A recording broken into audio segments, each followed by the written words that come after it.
Jumlah kementerian yang bertambah bakal disesuaikan dengan komisi di DPR yang juga bertambah. Baik Ketua DPR maupun Ketua MPR mendukung penambahan komisi di DPR sebagai mitra pemerintahan Prabowo Subianto.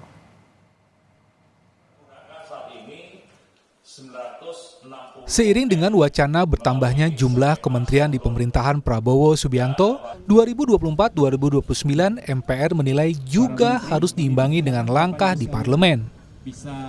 Ketua DPR Puan Maharani menilai langkah penambahan komisi di DPR perlu untuk tugas parlemen menjadi mitra pemerintah.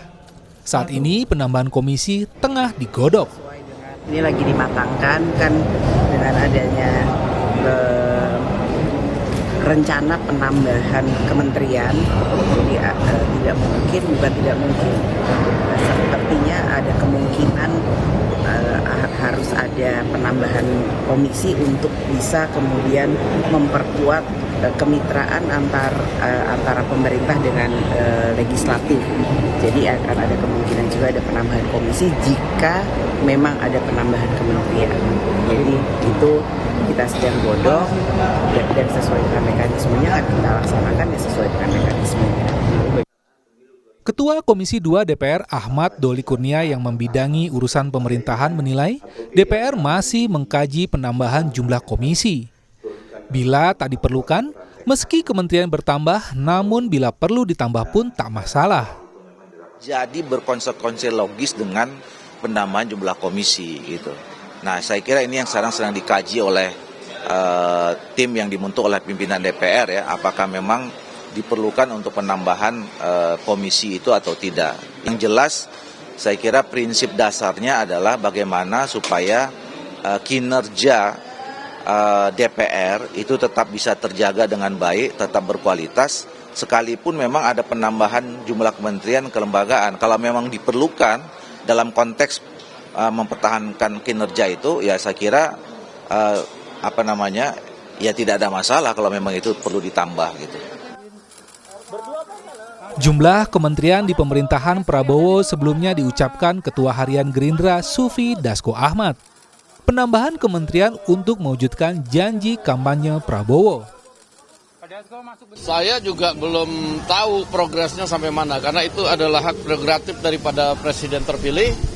Nah, beliau pada saat ini memang berkonsentrasi untuk menuntaskan nomenklatur, menuntaskan jumlah, dan menuntaskan kriteria yang akan mengisi kabinet yang akan datang. Demikian. Kalau dari Gerindra sudah ada nama-namanya, tapi mohon maaf belum bisa dipublikasi. Berapa dari Gerindra? Ya, dari Gerindra sedikit lah, sedikit nggak banyak. Jumlah kementerian yang bertambah bisa dilakukan Prabowo setelah Undang-Undang Kementerian disahkan pekan lalu. Undang-undang baru memberi kewenangan buat Presiden menambah jumlah menteri. Lobi-lobi politik pendukung Prabowo dalam Pilpres juga sudah berlangsung pasca Undang-Undang Kementerian disahkan. Majelis Tinggi Demokrat yang juga Presiden ke-6 Susilo Bambang Yudhoyono menyambangi rumah pribadi Prabowo di Kertanegara. Sementara itu, Ketua Umum Nasdem Surya Paloh mempersilahkan Prabowo memberikan kursi kepada menteri para pengusungnya di Pilpres. Nasdem kini mengusung Prabowo, tetapi pasca Pilpres 2024. Komunikasi dengan saya selaku Ketua Umum Partai Nasdem itu sudah lebih, paling tidak mungkin 2-3 kali sudah ini. Saya mengutarakan pada Pak Prabowo, Nasdem memberikan kesempatan kepada beliau dan kepada seluruh polisi kebijakan beliau untuk memprioritaskan seluruh partai-partai politik di luar Partai Nasdem untuk masuk di kabinet. Artinya Nasdem bukan prioritas. Golkar yang punya kursi terbanyak di DPR di koalisi Prabowo berharap bisa dapat tambahan kursi dibanding masa Joko Widodo. Penyusunan anggota kabinet kami serahkan semuanya kepada Bapak Presiden. Terpilih dalam hal ini Pak Prabowo. Menyangkut dengan nama dan segala macam, saya pikir tinggal tunggu tanggal mainnya saja. Ya. Saya tidak pernah membuat target, tapi kalau ceritakan pengurus ketua umum terdahulu kan sudah ngomongkan kan. Jadi kita lihatlah perkembangan ya. Otak-atik jumlah kementerian dan siapa saja yang duduk di posnya kini masih digodok Prabowo dan tim internalnya. Partai bisa mengusulkan nama, Tetapi penentuannya tetap Prabowo sebagai presiden. Tim Liputan, Kompas TV.